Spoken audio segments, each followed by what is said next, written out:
What's up, dog? How's it going? Hi. Hi, how are you? I'm good. How have you been? This is crazy to say how are you after we've been hanging out already for like an hour. Yeah, we got bagels and coffee. Awesome. Miso is my good pal from the stand-up scene here, but they are in town from Australia and are leaving soon. Yeah. R.I.P. Miso. I know, it's actually brutal. I don't want to go. Yeah, what the hell? I literally don't want to leave. You have to, right? Yeah, I kind of, yeah, I straight up have to legally. It'll be really bad. I've got a friend who keeps being like, we just kept, like, my grandma's visa ended and she just never left. But I think I would get in trouble. I'm too nervous to do that. And then you actually kind of were here with another friend. Yeah. Who got deported. Yeah. In, like, he got, like, deported to the left sort of thing, you know? Like, he was already in a different country and they wouldn't let him back in. So it's like, but yeah, like, pretty much. He had like stuff here and whatnot. Yeah. He's kind of, he got a little stuck. Yeah. Where's he at now? He's in India or something? No, he's back in Melbourne now. Oh, gotcha. But yeah, it was kind of crazy. It was like an hour before his flight, they sent him an email saying, they being like the American government saying, you can't come back in. That's so weird. Yeah. I didn't know that the government would just like email you. Like, yeah. Yo, what's up, Benny? I think it's they us. Keep trying to Joe call Biden. me. Oh, they're trying to call you? I think so. Really? I haven't been picking up. Is it like is there like a specific number, like an area code for the government? It's like Washington D.C.'s area code or something. I think I got a Washington D.C. one. I forgot why I think this, but I feel like I got a call once, and underneath like it just had the numbers, but then underneath it said like Washington, and then maybe it said government. But I actually. Maybe I've just kind of dreamt that. If I got a call like that, I'd be like, well, this is somebody phishing. This is a scam call. Yeah. But for you, it's like, this is the government. And they're like, hey, you need to make sure you're allowed to be here. I mean, maybe they were calling to be like, hey, Miso, we saw some of your stand-up online. We really like it. So it could be really fun at the next inauguration. The White House Correspondents' Dinner, they want you to be the one that roasts Joe Biden. Did they do that this year? I like those. What? Do you guys are you familiar with the White House Correspondents' Dinner? Kind of. Okay. Do they really do like a roast? To some degree. I mean, it depends on the president. Depends on the relationship of the person with the president. But like Stephen Colbert did one for George Bush, and it's like an incredible like satire. But it's like it's really cool. I'll send that to you. Yeah. But then like Michelle Wolf, she did one of Donald Trump's, and she like really just was like incredibly scathing with it and like mean. Crazy. And so then he ended it. Did he really? Yeah, he was like, that's the last time I'm doing it. And he wasn't even there. He didn't even show up to that. Why did he even get her on in the first place? He's not the one who booked her, I think. Somebody else books the comedian. That's so... Wow. What a weird job that would be. Yeah. Like, that would really, like, just depend on your own political beliefs. Well, what's the relationship with... like the Australian government and comedy there? Is there a lot of like what's the political comedy scene? Oh, the political comedy scene. We've got a few like main guys, like Sean McAuliffe is really good. You know, I think in a weird way, like a lot of our scene like we don't have that much like comedy TV, and when it is, it's usually like kind of topical political shows like that. Oh, it's like mostly political. Yeah, I think it is, because also I think like Australians will think they're really funny and like cool and laid back. Are they? Maybe. I don't know. I guess it depends on your taste of humor. There's a lot of I don't know. I think it really ranges. It's like some of my favorite comedians are Australian and have like such a cool, just like chill, laid back style that I think is so nice. And then that is also name some names. Who are some of your favorite Australian comedians? Who are some Australian comedians that people should check out? Oh my god. Okay. Aaron Chen. Yeah. John Cruikshank. Yep, you sent me. They're both great. So good. I really love Blake Freeman as well. Okay, I'm gonna check him out. I think like every name you say, I'll check out. Yes, please. That would be so good. Carl Barron is a really like I think he's actually the first stand-up I ever watched. I used to have his DVDs.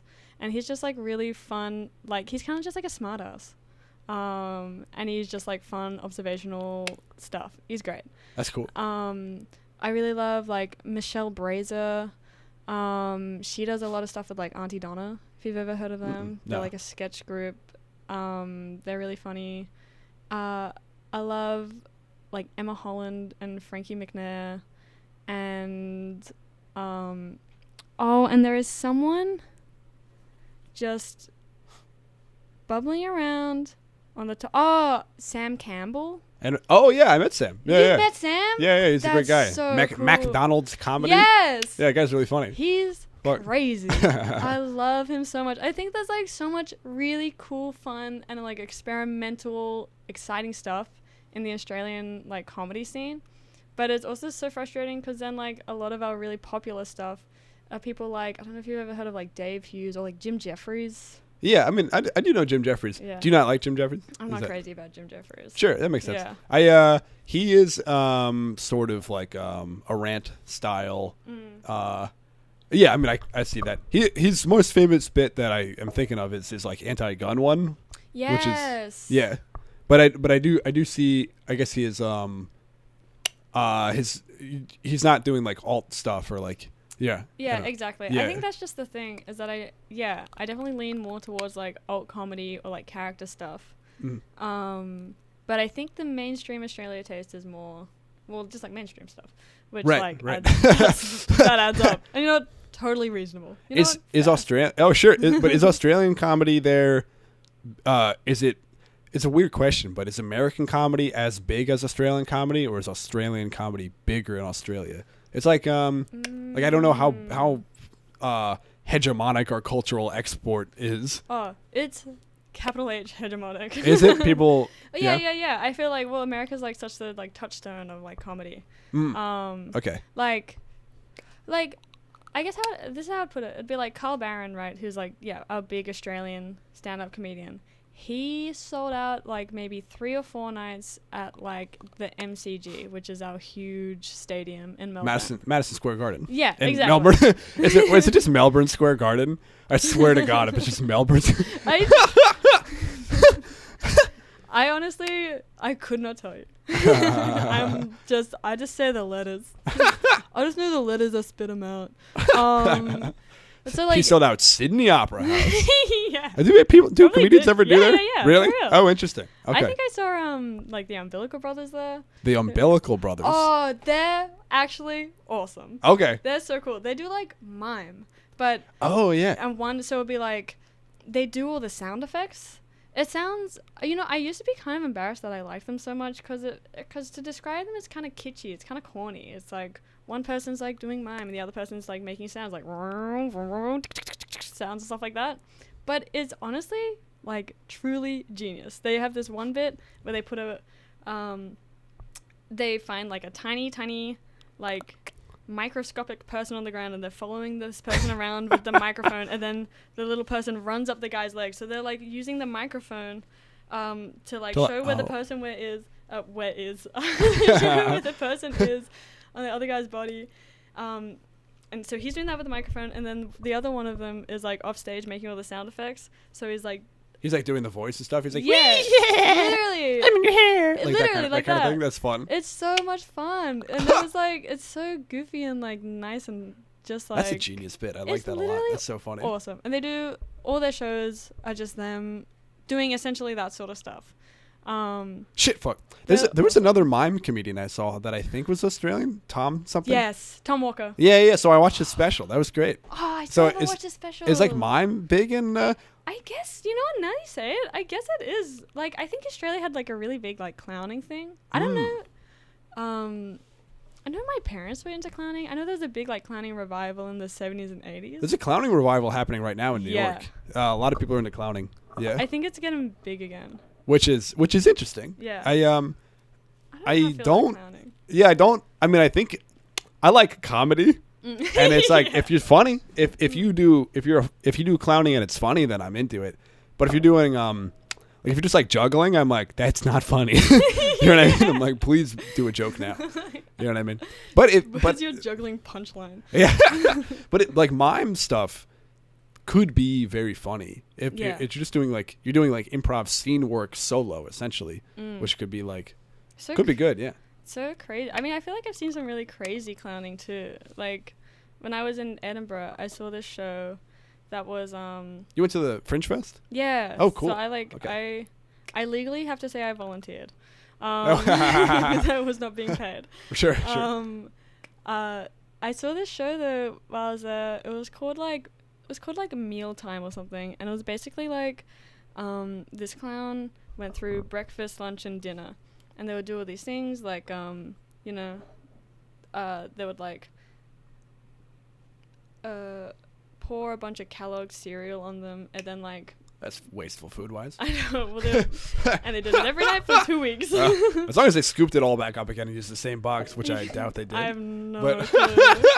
Oh yeah. Sorry. What that, and then they'd like pull a robe and a big bucket of milk would go on them, and then they'd be like pretend to be like a rotisserie chicken and like kind of use their body and stuff, and they'd go through breakfast, lunch, and dinner, and then the very final thing like after dessert is that they pulled up like this long tube that they had on stage. A projector flicked on behind them, and they point the tube at the audience, and we can see ourselves on the projector, and we're like, okay, it's a camera, and we're like, a gastrointestinal camera? They put it in their body? Yep, they straight up put it in their body. Whoa. And we saw a live like gastrointestinal.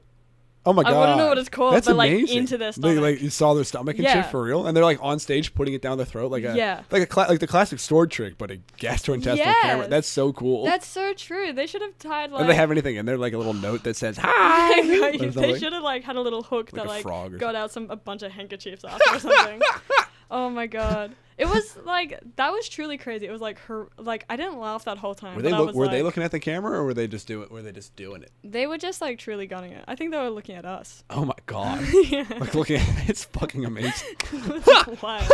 That's so cool. Clowning is something else. Are you trying to get into clowning?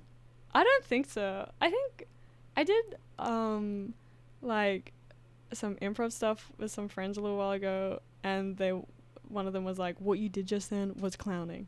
And I was like, maybe I won't do it again. Like, maybe that's a warning. Were they saying that as a yeah? I was gonna say. No, there was a positive. It was very nice of them. Yeah. I mean, I assume they just mean like you were doing good physical body movements or something. Yeah, I think that is what they meant.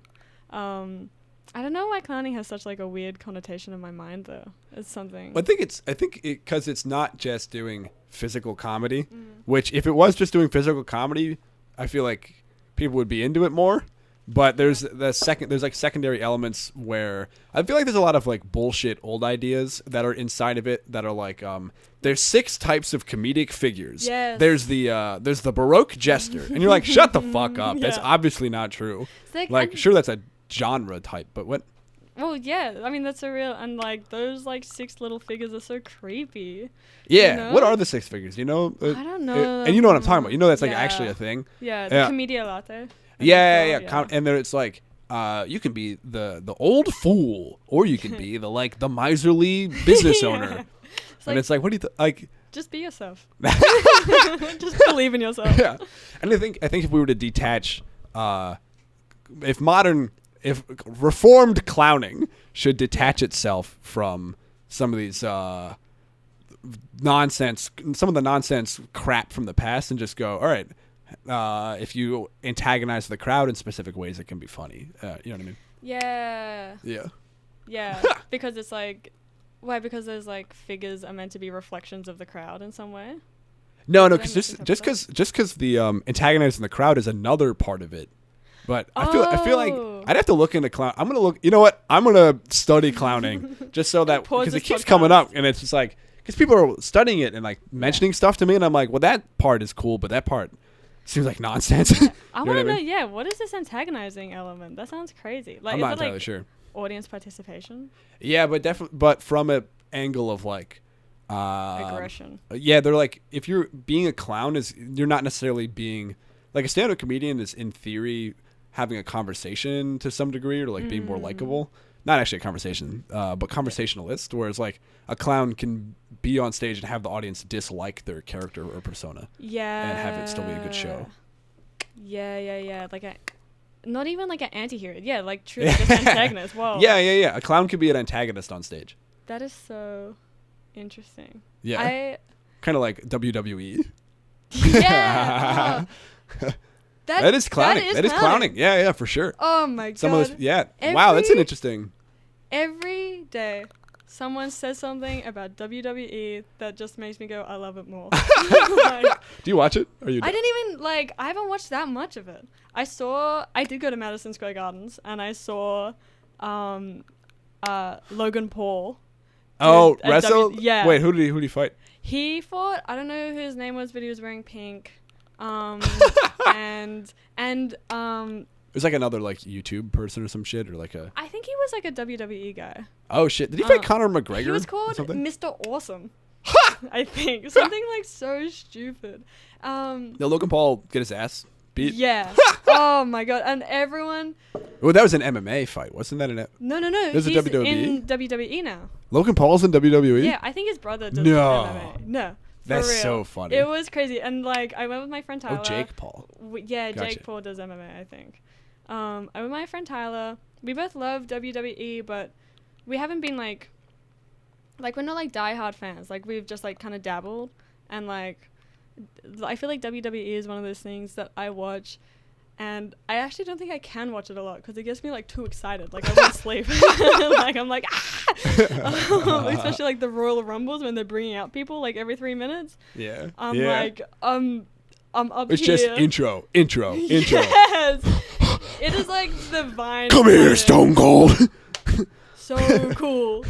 What you say to me? And then when they do like I'm crazy about the moment when like it'll be say 3 of them in the ring. And they've all been fighting, but then one of them will turn to the other and do this. Maybe this isn't great to do on like a podcast, but he'll do the miming thing where he'll be like, you. Oh, yeah. It like just mouths you and me, and the other one will be and like, points. Yeah, and it shakes his head, no, me and you, what? And they do that for like a whole 30 seconds until they're like, I guess. And then the two of them team up on the other one. Oh my god. It's so like. It's so theatrical. It's so much fun. It's like, you guys don't have microphones, and you have to show people all the way at the back of Madison Square Gardens how you feel, and that just means the biggest expressions. Cool. Rey Mysterio was there. Rey Mysterio fought, and that was maybe one of the most like beautiful things I've ever seen in my life. He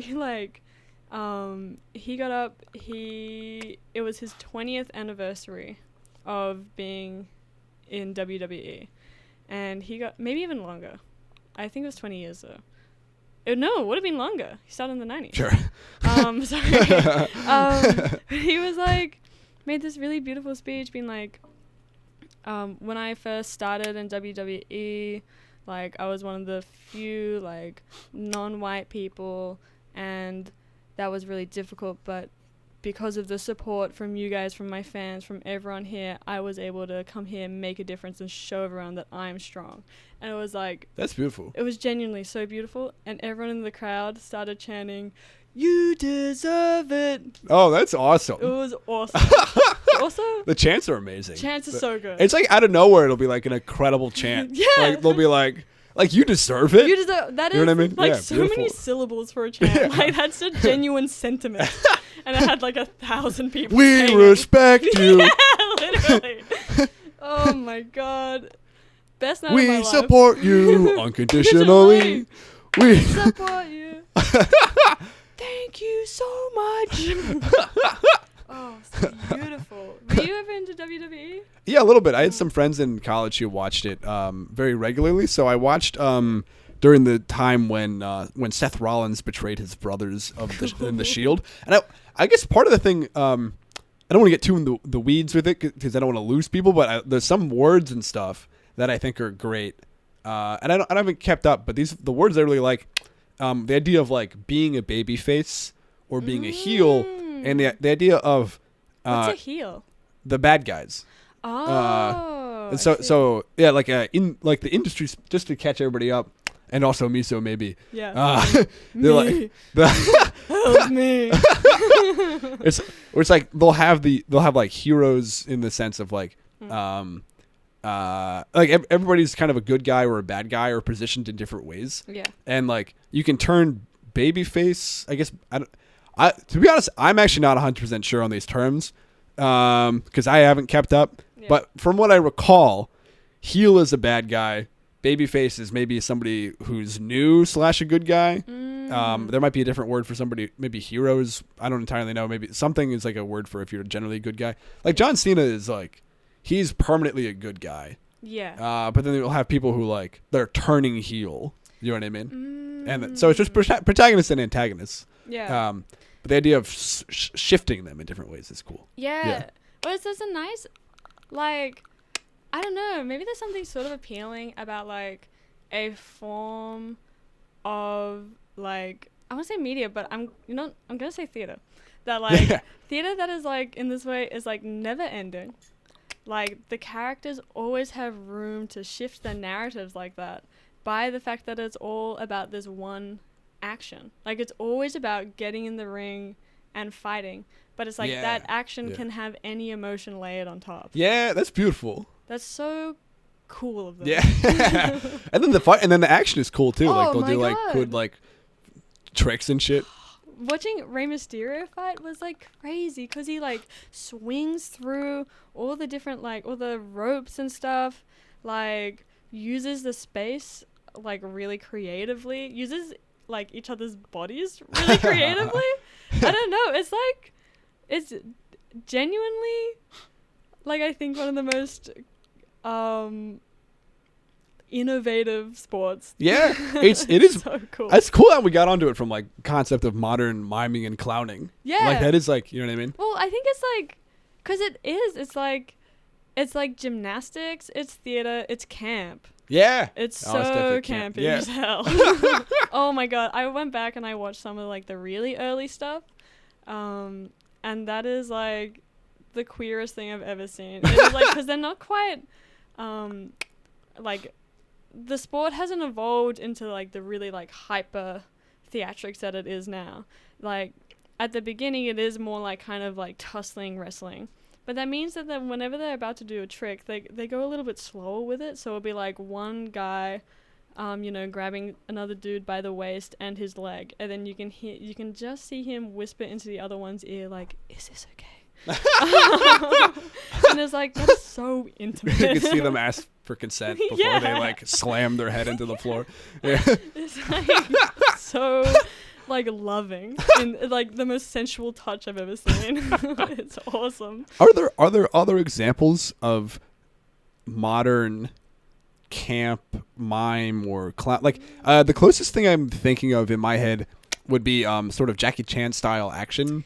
Yeah. Like Jackie Chan gets hit with a plank and he goes, "Ah!" Like his like face scrunches up in like a really funny way. Yeah. He's like, you know, and like that's mime. That's comedic physical comedy mime. Well, I guess like, I don't know about now because I feel like that whole sort of style of like fighting is really dying out in like cinema, which is so annoying. Cause I watched Rush Hour for the first time, and I did too. Kind of just. I mean, well, how did you feel about it? There's definitely some insane elements to it. Some insane bad moments. I watched it for the first time like last week. Did you also? Like 2 weeks ago. Oh, let's get into Rush Hour a little bit. Let's get into it. Hell yeah. Hell yeah. Oh my god. The fight scenes are awesome. Yeah, the fight scenes are awesome. That one. Yeah. When like, when they has to save. So like one of the final ones, and there's like all the really ancient artifacts. And he has to try and save them and fight he's like trying to catch the vase as it's like falling. Yeah. Oh, it's incredible. So cool. So good. Yeah. It's like what a cool way to like up the stakes. Yeah. Yeah. Awesome. And then it gets spoilers. But anyway, shot or whatever. But yeah, so true. But there was like but then like the general character, like the two parts of it that were frustrating in my mind were like one, the story beats were like deeply telegraphed. Like it was like it was almost as if they had like a card that was like, it's time for Act 2. Yeah. And you're like, oh my god. Or like they show her like defusing a bomb lessons, and you're like, god. oh my god. I wonder if in Act 3 she's gonna defuse a bomb. It's just like Chekhov's bomb. Literally like you showing somebody in a bomb defusing class. Yeah. I mean, maybe it's just like No. It does feel really like there's a lot of the story beats were like comically on the nose setup. Yeah. Well, like even like when they became friends just through singing that song, it was like, well, that was an easy fix. That was so dumb. That was They're like, crazy. there's literally like, it literally felt like this is the bonding scene. Yeah. They're bonded now. Yeah, for life. Yeah. And then the other issue, like a story issue is the main one. Just took up a part of the chair. Hey, good for you, dude. It's all fluffy. But then it's is like the characterization of them is like problematic in different ways. Where Oh, absolutely. literally just like buddy cop movie, but one cop is Chinese and the other guy's black. Yeah. Go. Yeah. You're like, do whatever you want with it. it's like, what's up, dim sum? Like they literally Oh my like doing God. racist jokes where they're calling people like, Yes. I don't Or know, like yeah. the scene where Jackie Chan says the N-word. yeah, That was sorry. bad. I watched it with my friend, and when they show Chris Tucker like say it like twice, and they show Jackie like noticing. I turned to my friend, I'm like, Jackie Chan's about to do it, and he's like, they're not gonna make Jackie Chan say the N-word. And then like he tossed it, and I was like, oh shit. They did it. They did it. That's crazy because it's like also the movie. I think it's 1998. Like yeah. that's not that long ago. Like you guys knew better. But then that fight scene's funny because it's like Jackie's in the wrong. Yeah. Jackie's getting Beat Jackie just said the N-word to Yeah. a black person. Yeah. Like And then it makes sense that he's under attack. Yeah, right. I think that was such a weird vibe because I was like, yeah, like he is kind of being reprimanded within like the framework of the movie. Yeah. He is, but also it's like then he still wins because he's such a good fighter as well. So I was like, you guys gotta make up your mind. Maybe just don't do it in the first place. Crazy. Weird vibe. move. And then like I don't know, Weird movie. Chris Tucker just weirdly misogynist. Oh like, my god, his last final lines. I feel like I came around like as a character. I was like, yeah, you know what? Like, I don't think he's morally good, but Yeah. he's like a fun character to watch. And then by the end, I was like, I hate this guy for multiple layered reasons. yeah, he starts misogynist, and then it's like by the end he's like still like, hey, send me a picture of those panties, or like Oh what? my What did he God, say? He said, what yes. panties do you have on? It's like, dude. You're supposed to have like learned a lesson by the end of the movie. You're supposed to like be Insane. chill by now or something. Especially as like a piece of like propaganda as well, where he is like the most like it's so confusing. It's like, okay, as a piece of like propaganda, it's they want you to like these cops as a way of making you like cops, but then it's like, okay, do you want us to find him truly detestable and horrible in the way that he is? Or do you want us to just accept that disgusting, like, misogyny and, like, how morally horrible he is when he, like... You know when he, like, shoots the bomb and he kills that guy in the car in, like, the first scene? Oh yeah. Yeah, like, that's... What a horrible thing to do to someone. Like, okay, it's like, alright, you give me a character that is horrible. Why stop trying to make me like him? It's so bad. His primary like his main like the way that they resolve it is like Jackie Chan does most of it. Yeah, It's literally. like Jackie Chan is a moral beacon in theory. Yes. And knows what's up and is an amazing fighter. And then Chris Tucker is just kind of along for the ride and doesn't have to grow as a person. Yeah, for real. Maybe he becomes slightly less racist towards Chinese people, but even that's questionable. You know what I mean? Yeah, it's like you guys gotta figure out like if you want us to hate the LAPD or not, because by the end I like the main even more hate the LAPD. I think the main lesson you're supposed to learn is that the LAPD is good and the FBI is bad. Like they position the FBI as bad, like, and he's like, yeah. I would never join the FBI. I'm part of the LAPD. So true. It's like LAPD pride. Yeah. For doing the worst job ever. I'm so bad at my job, but that's because I'm part of the LAPD. Destroyed some ancient artifacts. Yeah. LAPD. Collateral damage. LAPD. Yeah. Thank God. Crazy movie. Yeah. Sorry if you haven't seen the movie. It is fucking 25 years old. Yeah. I just saw it for the first time, so that's my fault. But like awesome fight scenes. Well, I was talking to I totally agree. The friend I watched it with is actually my best friend Devin. Had him on the podcast last week, But we're talking about like, I try to not watch new media as it comes out because I feel like a lot of stuff goes kind of through like a hype cycle and then dies immediately. Yeah. So like everybody right now is watching White Lotus, and I'm like, don't care. Yeah. You know what I mean? I'm not gonna engage with it unless it stays in the zeitgeist. Yeah. But now I'm re-examining that opinion because Rush Hour has stayed in the zeitgeist, and I rewatched it and I was like, what the fuck? Why was that in the zeitgeist? So true. You know what I mean? Yeah. But I guess for the fight scenes. Yeah. I hope for the fight scenes, but I guess it depends like who's watching it, what they take out of it, you know? What's your take on like how do you engage with media? How do you decide what to watch? How did you decide to watch Rush Hour? This is so embarrassing because it's like I have no idea. I'm kind of like that like not watching things that are in like in the now. But more because I'm like too busy like rewatching Scrubs. Like it's so embarrassing. But do you like? I do love Scrubs. I haven't seen. That's I don't still think it holds up. No. No, I think that is like not morally good. But is that? But boy, the dialogue is awesome. what are you getting out of that? Is that like a comfort food type situation? Yeah, I actually haven't watched it for a while, so maybe I'm being kind of exaggerative. But I don't know. I think they sometimes just do a lot of really fun, like goofy little, like visual jokes. Like there's a scene where like JD is really nervous about like giving someone an injection or something. And then someone's like, hey, are you nervous or something? And they'll do like a cut to him. And they've obviously put like a full hose just right behind his head. So then like heaps of water is spilling over him. Like he's really, really sweaty. Oh. And he's like, no, not at all. Like kind of like anime style. Yeah. Overreactions, but it's physical real. gag. That's kind of cool. Yeah. I think like that stuff is like so much fun. That's like Looney Tunes-esque. Yes. It's really cartoony. That's exactly it. Otherwise... I don't know what I'm gonna wrap these around. Hell yeah. I feel like I heard them rubbing the microphone thing or something. I don't know. Okay, yeah.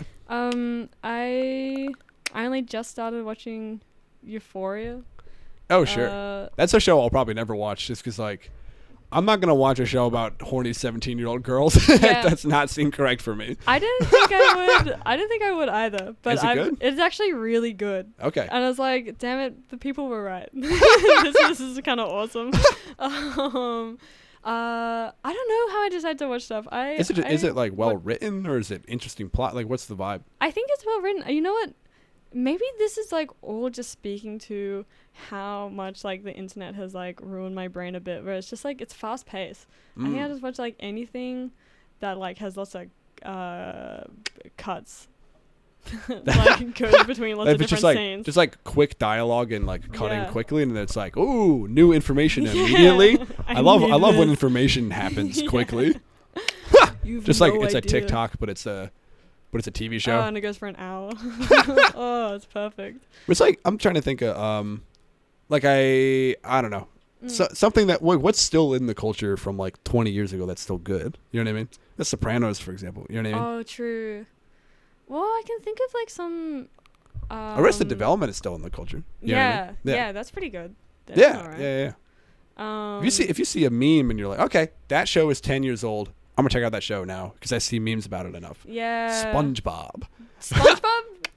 It's so good. Oh, SpongeBob's great. So yeah. good. No, that I watched as a child and was into. You know what I mean? I watched the SpongeBob movie recently. Like rewatched that. Oh yeah. Oh my god. Great. So much fun. Don't they? Spoilers for the SpongeBob movie for a moment. Don't they save the day through the power of rock and roll? Yeah. And is that not possible? No, that fucking rules so hard. Cool. That's like amazing. And like the song at the end, that's so catchy. And also like Goofy Goober. Like I say Goofy all the time. I call people goobers all the time. Like it's like not only does it hold up, it's in my vernacular. It's become more relevant. It's like in Mean Girls, wasn't there like a word that they tried to like fetch? Yeah, fetch. Yeah. But it's like whereas like SpongeBob just calls like they're not even trying to do a slang. They just say goober and it's like now it's like a construct. I guess goober was already a word. You can call somebody a goober. Perhaps before. it was already a word, but I think SpongeBob revolutionized it and brought it changed new the meaning. vibe. Yeah, for sure. It gave it a certain different like A je ne sais ice quoi. creamness. Yeah, they put it in vogue. Yeah. I was just thinking that maybe I'm doing a disservice to the audience by not asking more questions about Australia, but I just already know you, so I'm just like I don't even. It's like when we first met, I was like, oh my god, what's Australia like? And now I'm like, yo, SpongeBob. Yeah. And I'm like trying to be like, what would the people want to know about? What do you think? What do you think comedy people would find interesting about Australia? People who enjoy comedy specifically.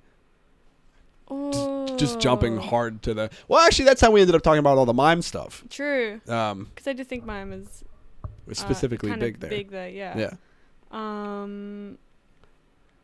What do you mean? Like. Fuck that. Let's talk about the bugs and stuff. We were talking about the huntsman spider earlier. True. Yo, you said you got a giant spider?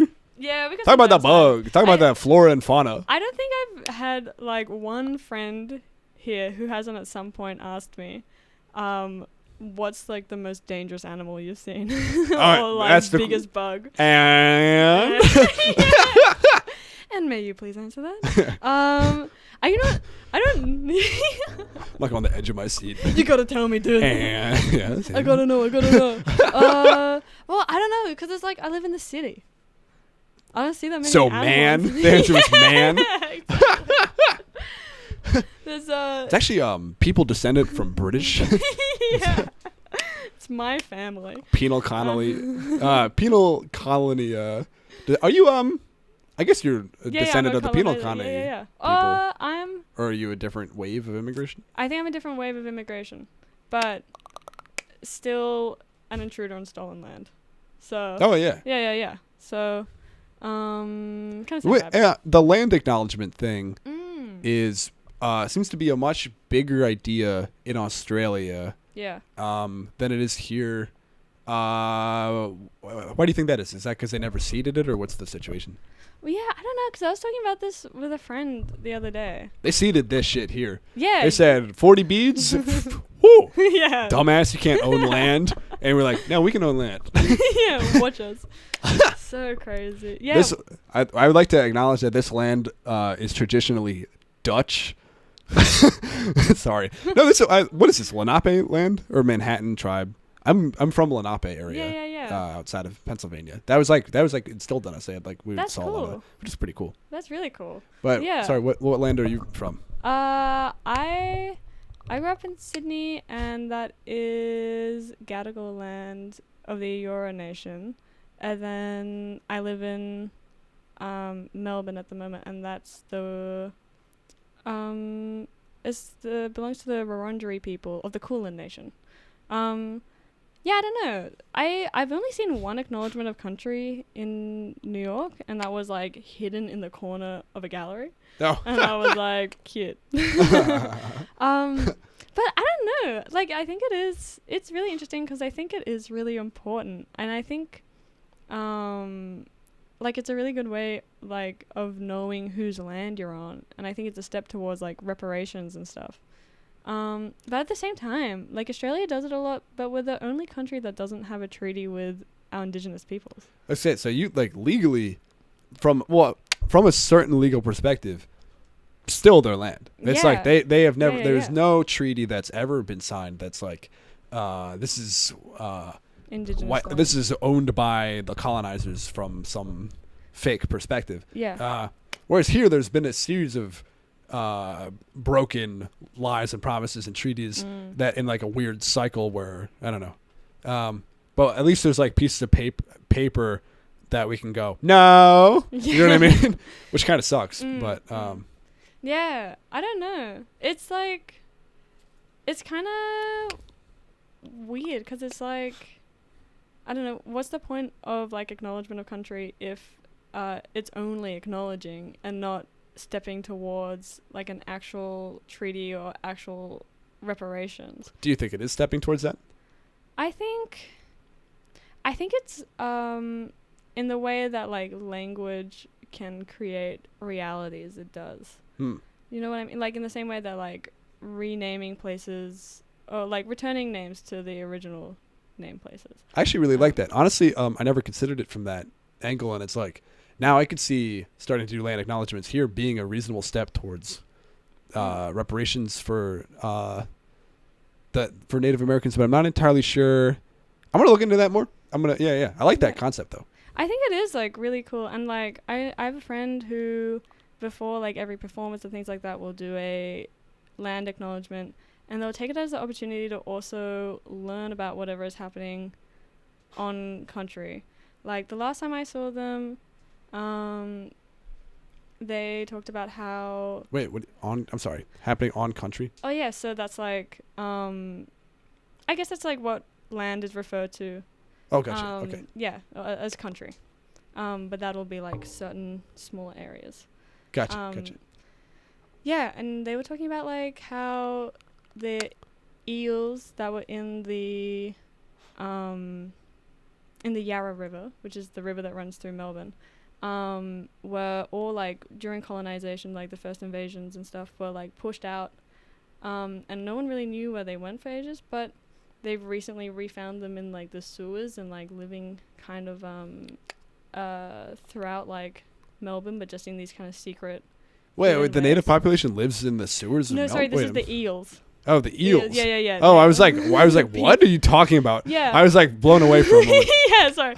No. It sounded like you said eels, but I thought maybe that was like some word for a tribe name. So that would have been so confusing. I was like, what? But the reason they were bringing it up was kind of in parallel to be like look how like strong and like persistent nature is. Like these eels are still finding a way to survive, and we can recreate like.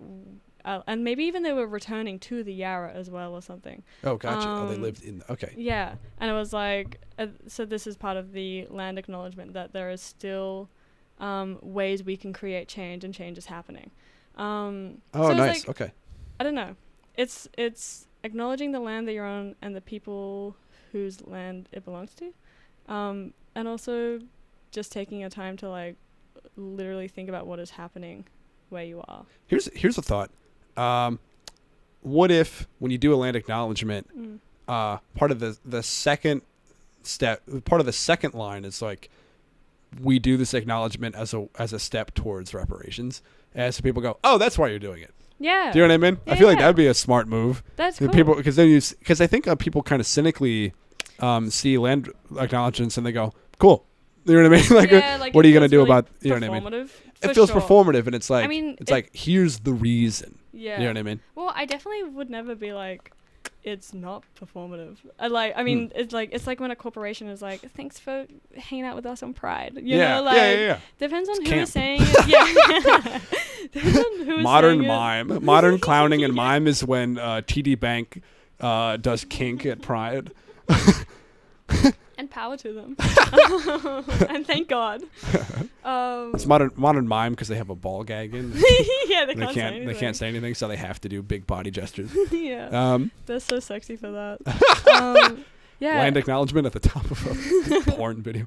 But yeah, no, so Canada's land acknowledgements I've noticed a lot more because I think they have a much better relationship with their indigenous. Yeah, they have partly because I think a lot more of their like significantly more of their land is still like native controlled. Yeah. I think they just have a bigger seat at the government there, whereas here it's kind of like it has an internment. No, I don't want to say internment because it isn't necessarily that, but it does have a much more like fenced off area vibe. Very, I don't know, kind of more segregated. Yeah, I mean it's I don't know enough about this to talk about it. Yeah. But it does feel bad. Yeah. Yeah. True. Yeah, for sure. Yeah. Yeah. It's kind of crazy.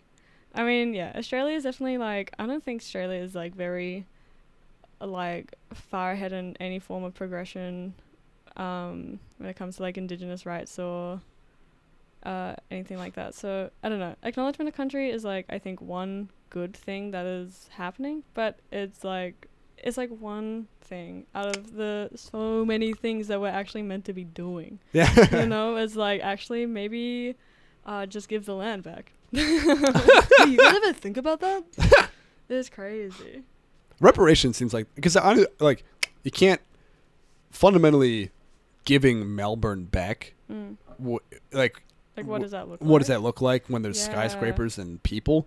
And it's like the idea of reparations makes more sense. Like but it's like I'm not the one in charge, but what does it look like? Hard to know. Well, you have to deal with historical realities and the current. You can't go, all right, everybody that's in Sydney that's white, get at it, bye. You know what I mean? Or like, but not that it would be that, but would it change government shit? It's like it's a whole interesting question. Yeah, I don't know. What's the most deadly animal you've ever seen in Australia? Probably a goanna. A what? Which I didn't think were that deadly, but then someone's like, they can kill you. A what? A goanna?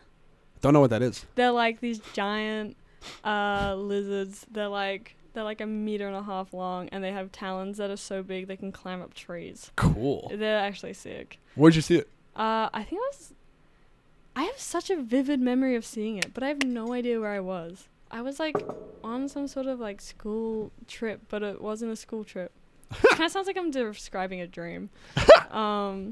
It was just like I was with an adult who was like, "Don't go near that," and I was like, "I'm not gonna near it. I'm gonna touch it." And it can kill you? Yeah, they can straight up kill you. I think they're like Venom with their I think with their like claws. Claws? Oh wow. Yeah. Holy I think they're shit. really, really sharp. Oh Jesus.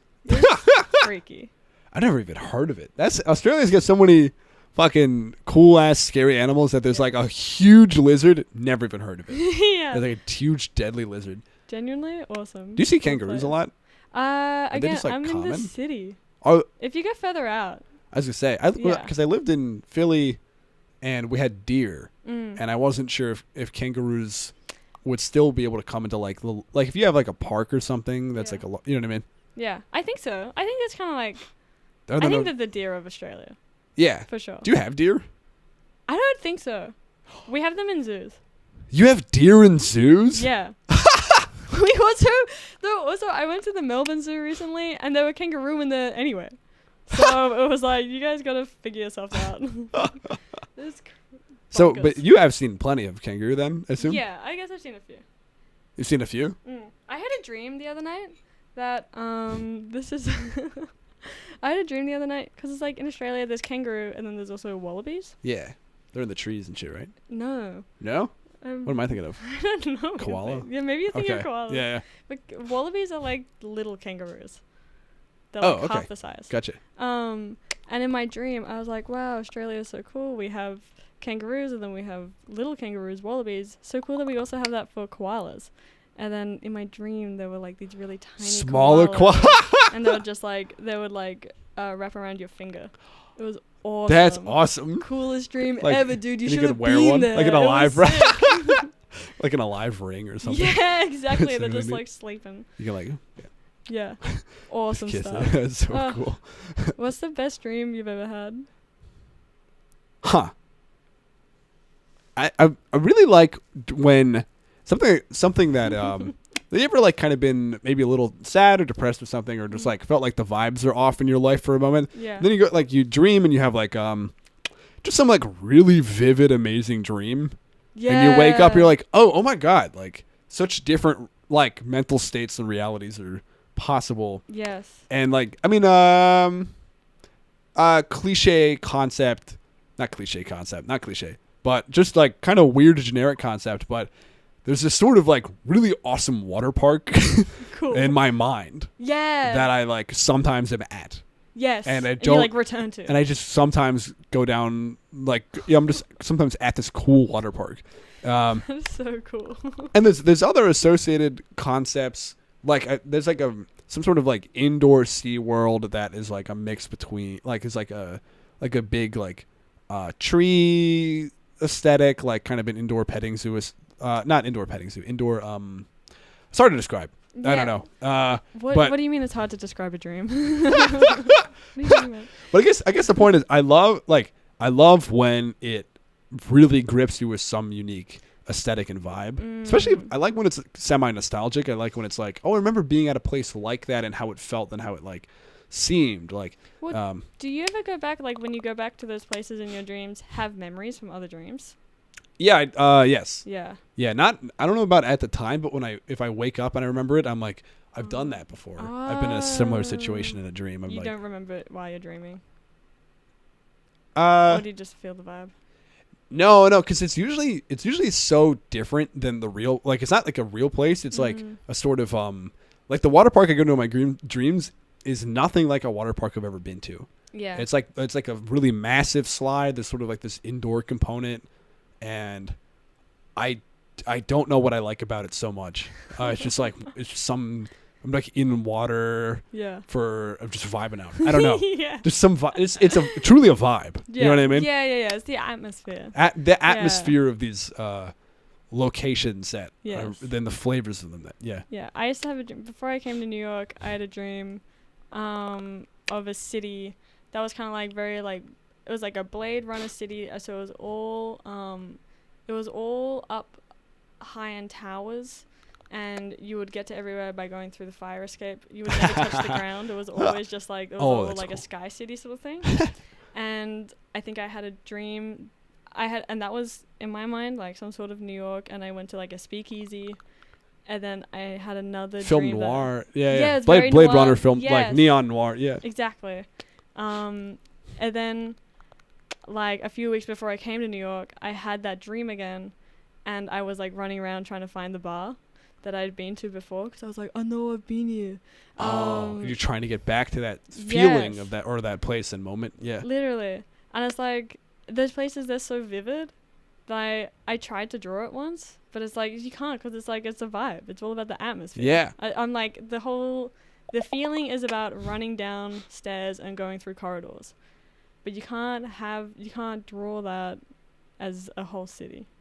True. Well, you probably do a mood board of drawings. True. If we were like good artists or something. Yeah. You know what I mean? Yeah. We should work on that. Yeah. I feel like I have some cool dreams that I'd love to visualize or something, but it's like, you know what I mean? Would you ever try and make your water park? What? Would you ever try and make your water park? No, that's kind of boring. Though, like, I don't think that would be visually pleasing. I think a major element of that dream is that like I'm there. Honestly, I'm there with like my family, cute. Which is like kind of cute. It's not how I usually feel about. I feel about my family kind of. I feel about them positively for the most part, but it's not like. But in the dream, it's I think definitely like. There's a certain. I don't know. Maybe it's like a sort of like pure security of being like a 7-year-old or something, and like being at a water park with your family and like kind of like things are a pure vibe. Yeah. I don't know. Things are just I don't know. good. Yeah. That's something like that. But it would be uninteresting to look at. It would just be like a water park. Yeah. Yeah. Ugh. Our lives are so hard. Just let me go back in time to the water park. Yeah. Just let me tap into my dream state. How are we doing on time? Oh, we got 7 minutes left, what? folks. Of the first half, and then we do the second half on Patreon. Whoa. Yeah. That's actually crazy. Was I meant to talk about the Australian comedy scene more? No. No. Talk about whatever you want. Okay. I had my grandma on the podcast, and I'm like, I start asking like a little bit of her like life story, and then I'm like, I'm just gonna shoot the shit. You know what I mean? Like, I don't. You know what I mean? I mean, I do care, but I've also gotten a lot of that from her already, and I'm like more interested in like. I also want to know what she's up to like now and stuff. I'm like, so what you doing? You making puzzles? You know what I mean? You watching the birds? Cute. You know what I mean? I don't know. How is she going? She's doing well. Awesome. I think she's had some health hiccups, but she's doing good otherwise. Yeah. That's good to hear. She's doing good on the other side of that. Yeah. Yeah. How have you? I'll ask you. How have you liked New York? Dude, I think it's good. Yeah. Straight up, I think it's good here, and I like it. When I first got here, I didn't think I realized how overwhelmed I was. I found it like, I think I did find it really hard. But I also came in with like really different expectations. I thought I didn't think I was going to do any comedy. I thought I was only going to be here for 3 months. And oh, really? Okay. Yeah. And I kind of only thought, I was honestly like, I'm probably not going to meet anyone. Like, I'm sure I'll meet some interesting people, but I probably won't make any friends. And then, why would you think you want to make friends? I don't know. I'm a dude just like that. Did you make friends like immediately? Yeah, I showed up on my second night here. I think I met like everyone who I've hung out with since, and I was like, well, guess what? I love it. So now I'm like, why would I go? It's so embarrassing. What, would you come back? Yeah, I was sure to come back. Yeah. I think my dream is to do as much as I can for the Melbourne comedy scene and make it as fun as possible, and then be like, Sneer! Come back here. What ideas are you bringing back from here? We talked a little bit about, like, they don't have an open mic scene, you feel like. Yeah, in Melbourne. Which is fascinating. It's crazy. We have, like, 4 open mics. They're all bad. Shots. And these are, but they know it. The shot heard across the world. Yeah, whoever runs the open mic at the Clyde. Is that a friend of yours or something? No, I actually don't know who it is, but I'm not good there. Oh, okay. It's just like 40-year-old guys just saying horrible things. There's no alt scene open mic, is what you're saying to some degree? Yeah, pretty much. I think that is actually it. Like, there's really no alt open mic. There's a lot of alt comedians that will do the open mics that we have, but yeah, the very few. It's also like super competitive, like because there's only a few open mics. Like once I tried to get a spot at this place, the show was at 7.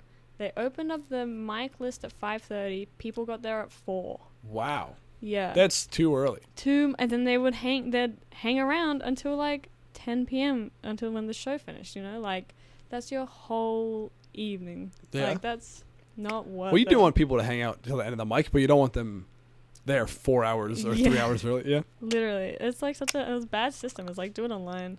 There's one really, really lovely open mic. And they always... And it's actually really cool because they do get in like a crowd as well. It's not just comedians. That place is great. Well, so you want to bring maybe an alt open mic. What other elements of the New York scene and vibe have you been like, that's something we need to bring back? I think, well, maybe with the open mic, I really want to have like the open mic lead to like a bi-monthly booked show where we can book the comedians who have been going to the mic. That's a smart thing. A lot of people do that here. Yeah, I think that's so nice. It's like such a good like incentive to keep people coming to the mic, to keep it friendly and warm, and also like a good way to like kind of show off like emerging comedians who have been working really hard on jokes, you know? Yeah. Like I think that's so good. And there's literally nothing like that in Melbourne because everything is booked. Like if you want to get a spot, you have to message a bunch of people and be like, "Can I have a spot?" And they'll be like, "Who are you?" Yeah, if anybody messages you should be like, you have to go to the mic. Yeah, I'd be like, come hang out. Come hang out. Yeah, please come hang. Yeah. So just like, I don't know, more friendly, more warm. People like, I don't know, everyone's got open mic horror stories. Yeah. But I feel like I'm going to open mics there, and every time I'm like, wow, that was a little horror story. Like everyone's a horror story? Every single one is kind of brutal. Oh, no. Once I did an open mic at this place called The Rubber Chicken. And you know what? They should know that this was bad. Be explicit. Where halfway through the mic, the owner came from downstairs. The mic was going fine. Actually, it was like pretty chill. But the owner came from downstairs, interrupted the comedian talking, and he was like, "Hey!" Like, he started yelling at him, being like, "Hey, if you don't stop fucking swearing, I'm gonna fucking kick you out. No one here is liking it. No one here likes what you're saying, so shut the fuck up or leave." Swearing? Because they were swearing. But Wow. this guy was swearing so much.